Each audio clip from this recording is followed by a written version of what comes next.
Senior నేత చిన్నారెడ్డి తీరుపై Delhi high command కి కంప్లైంట్ చేశారు మేఘారెడ్డి. 9 సార్లు చిన్నారెడ్డికి కాంగ్రెస్ పార్టీ బీ ఫామ్ ఇచ్చినప్పటికీ కన్న తల్లి లాంటి కాంగ్రెస్ పార్టీపైనే విమర్శలు చేశారంటూ ఖర్గేకి కంప్లైంట్ చేశారు.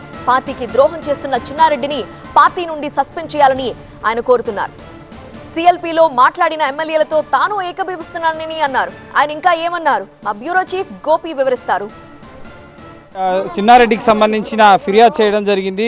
మేఘారెడ్డి ఇటు వనపర్తి నియోజకవర్గానికి సంబంధించి 30 ఏళ్లుగా కాంగ్రెస్ పార్టీలో అనేక పదవుల్ని ఇచ్చిన తర్వాత పార్టీకి సంబంధించి ఇటు అనేక సార్లు బీఫామ్ తీసుకుని ఆయన దాన్ని విస్మరిస్తూ పార్టీని కించపరిచే విధంగా వ్యాఖ్యలు చేశారంటున్నారు. సార్ ఏంటి ఖర్గే గారు ఏం చెప్పారు మీ ఫిర్యాదుకు సంబంధించి? మీ ప్రధాన డిమాండ్ ఏంటి చిన్నారెడ్డి గారి గురించి?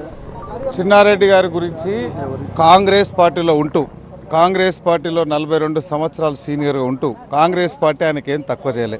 ఆల్మోస్ట్ 8 సార్లు ఎమ్మెల్యేగా, ఒకసారి ఎమ్మెల్సీగా బీఫామ్ ఇచ్చింది. అందులో 4 సార్లు గెలిచిండు, 5 సార్లు ఓడిపోయినాడు.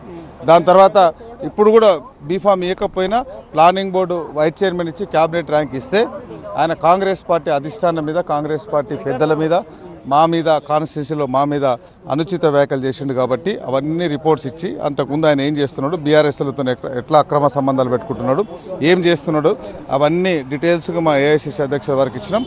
నిన్న కాక మొన్న హైదరాబాద్లో మా పీసీసీ ప్రెసిడెంట్ గారికి ఇచ్చినాం, మా క్రమశిక్షణ సంఘం అధ్యక్షులకు ఇచ్చినాం.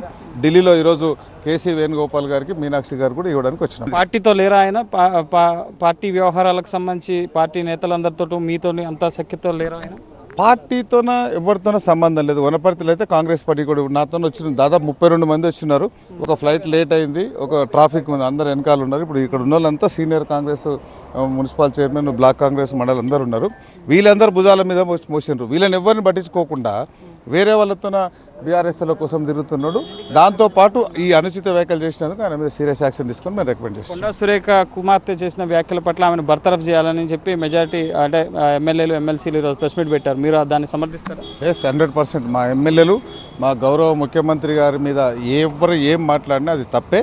మా ఎమ్మెల్యేలు ఏం మాట్లాడినో నేను ఇంకా చూడలేదు. ఇప్పుడు ఫ్లైట్లో ల్యాండ్ ఇక్కడ వచ్చినా కాబట్టి వాళ్ళు ఏం మాట్లాడినా దాన్ని ఏకీభవిస్తాను. నా కూతురు మాట్లాడిన దానికి నాకు ఎట్లా షోకాజ్ నోటీసులు ఇస్తారు, వీటిని ఉపసంహరించుకోవాలని చెప్పి నోను అది అట్లా తప్పండి. కూతురు మాట్లాడిన ఎవరు మాట్లాడినా ఆమె బాధ్యత తీసుకోవాల్సిందే. ఎన్నికలు ఇంకా 2.5 ఏళ్ళు సమయం ఉంది. అప్పుడే పార్టీ లోపల ఇటువంటి విభేదాలు, ఒకరిపై ఒక నేతలపైన ఆరోపణలు చేసుకోవడం, ప్రభుత్వంలో ప్రతిపక్షాల కన్నా మీ పార్టీలో ఉన్న నేతలు ఎక్కువ చేస్తున్నారు. ఇది పార్టీకి ఎంతవరకు నష్టం చేకూరుస్తుంది అనుకుంటున్నారు? పార్టీ ఎటువంటి చర్యలు తీసుకుంటున్నారు? పార్టీకి నష్టం చేకూరుతుంది కాబట్టి ఈ షోకాజ్ నోటీసులు ఇచ్చేసి డీటెయిల్స్ ఎంక్వైరీ చేసి ఎంత పెద్దోళ్ళైనా, ఎంత సీనియర్ అయినా పార్టీకి అగెన్స్ట్ మాట్లాడితే యాక్షన్ తీసుకున్నాను. మా అధిష్టానం కూడా నిర్ణయం తీసుకున్నాను. మంత్రివర్గం నుంచి కొండా సురేఖను తప్పిస్తారనుకుంటున్నారు? అనుకుంటున్నా సీఎం గారు సీరియస్ డిసిషన్ తీసుకుంటారు.